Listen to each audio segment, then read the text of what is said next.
আসসালামু আলাইকুম everyone, how are you all? Hope you all fit and fine. বন্ধুরা, এই মুহূর্তে আমার হাতে যে সেটটা দেখছেন, এটা Xiaomi কোম্পানির MI3। এই সেটটা কিছুক্ষণ পর পর রিস্টার্ট করে।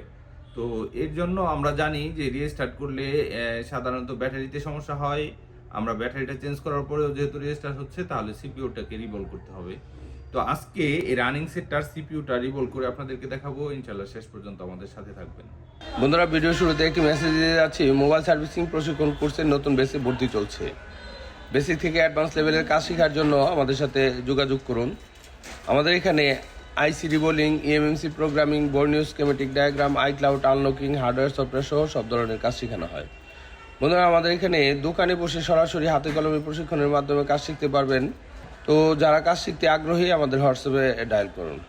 আমরা এর সাথে আরেকটি মেসেজ দিতে যাচ্ছি। বাংলাদেশের যে কোনো প্রান্ত থেকে আমাদের কাছে আপনাদের নষ্ট হয়ে যাওয়া মোবাইলগুলো পাঠাইতে পারেন। আমরা কাজ করে আবার আপনাকে কুরিয়ার সার্ভিসের মাধ্যমে আপনার কাছে পৌঁছে দিব। বন্ধুরা, একটা রানিং সেট আমাদের কাছে পাঠাইলে কোনো প্রকার ডেট রিস্ক ছাড়াই আমরা সেই কাজগুলো করে থাকি। আমাদের এখানে কাজ করাইলে আপনার প্রত্যেকটা কাজে 6 মাসের গ্যারান্টি থাকে। 6 মাসের ভিতরে যদি কোনো সমস্যা হয়ে যায় আমরা সেটা ফ্রি সার্ভিস দিয়ে থাকি।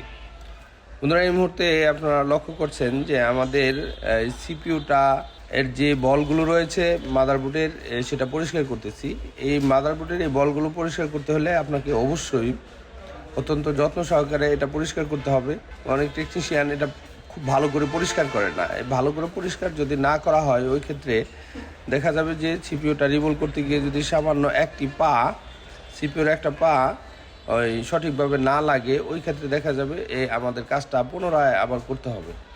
এই জন্য কাজগুলো করার সময় আমাদেরকে অবশ্যই সিপিইউ এবং মাদারবোর্ড দুটাকেই খুব ভালোভাবে পরিষ্কার করতে হবে। তো আমাদের এই পরিষ্কার করার ক্ষেত্রে আমরা কিছু সতর্কতা অবলম্বন করি, সেই বিষয়টা নিয়ে আপনাদের সম্মুখে আলোচনা করার চেষ্টা করব।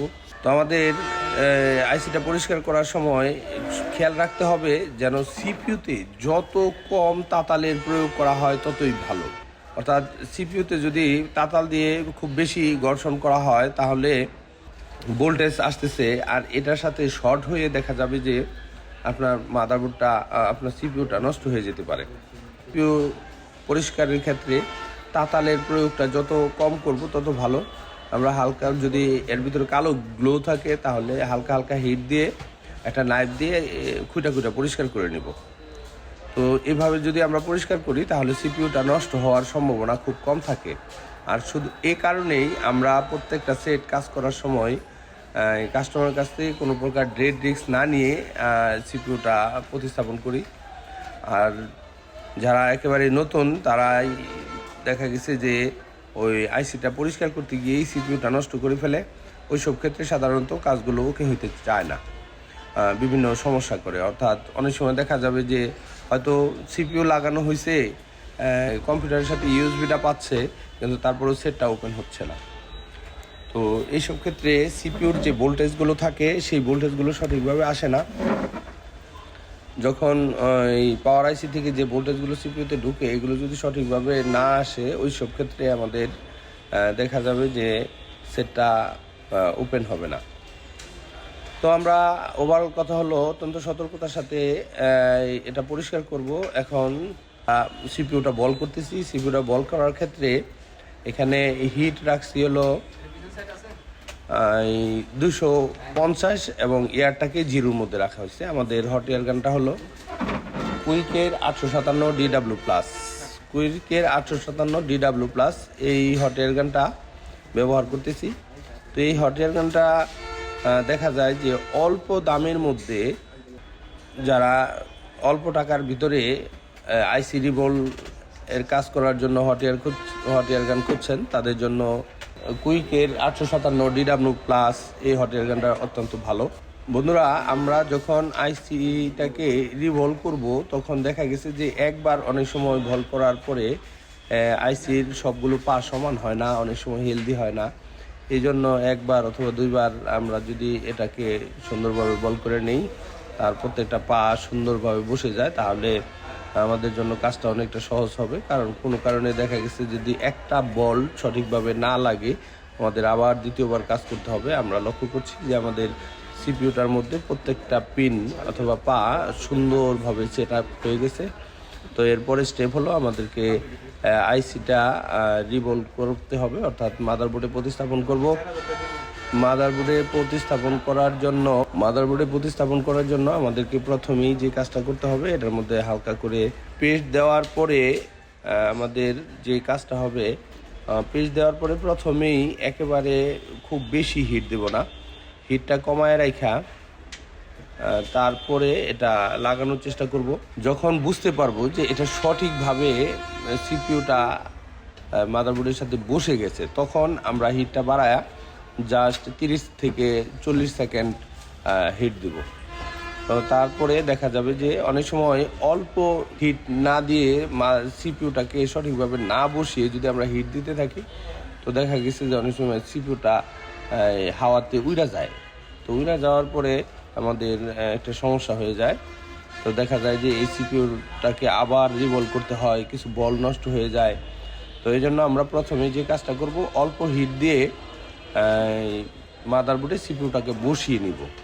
বসানোর পরে আমাদের প্রয়োজন অনুযায়ী পর্যাপ্ত হিট দিয়ে সেটাকে সঠিকভাবে বসিয়ে দেব।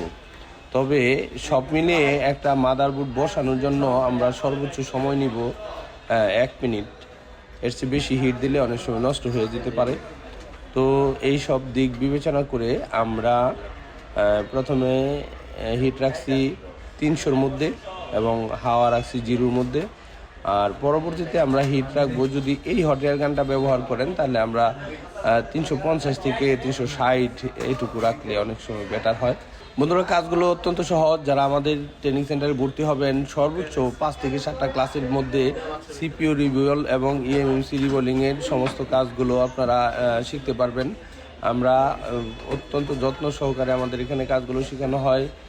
সর্বোচ্চ 7টি ক্লাসের ভিতরে যারা দীর্ঘদিন যাবৎ মোবাইল সার্ভিসিংয়ের কাজ করতেছেন, কিন্তু দেখা গেছে যে সিপিইউ সহ অন্য কাজগুলো আপনাদের হয়তো উঠতেছে না বা বিভিন্ন ফল্ট হচ্ছে, তো তারা তাদের হাতটা ক্লিয়ার করার জন্য সর্বোচ্চ 7 দিনের জন্য আমাদের এখানে আসলে এরপরে যে বাকি সময়টা থাকবে ওটা আমরা অনলাইনে অনেক সময় হেল্প করে থাকি। তো যারা দীর্ঘদিন যাবৎ কাজ করতেছেন তারা 7 দিনের একটা কোর্স আছে, এই কোর্সে ভর্তি হলে আপনারা সিপিইউ রিবলিংয়ের কাজগুলো করতে পারবেন। বন্ধুরা, আমাদের সিপিইউ রিবল অর্থাৎ সিপিইউটা মাদারবোর্ডের সাথে সংযুক্ত করা প্রায় শেষের দিকে। তো এর পরবর্তীতে আমরা সেটটা লক্ষ্য করব যে ঠান্ডা হওয়ার পরে সেটটা ওপেন হয় কিনা।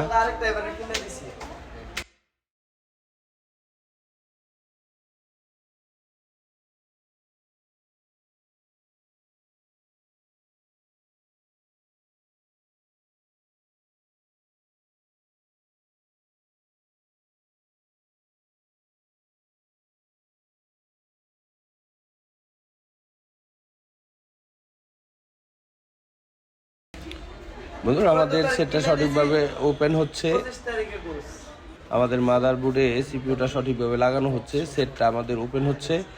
তো সেটটা যেহেতু ওপেন হচ্ছে, ইনশাল্লাহ আশা রাখি যে আমাদের কাজটা সঠিকভাবে সম্পন্ন হয়ে গেছে। সকলকে ধন্যবাদ জানিয়ে আজকের ভিডিও আমরা এখানেই শেষ করলাম। নিয়মিত আমাদের সাথে থাকবেন লাইক, কমেন্টস এবং সাবস্ক্রাইবের মাধ্যমে।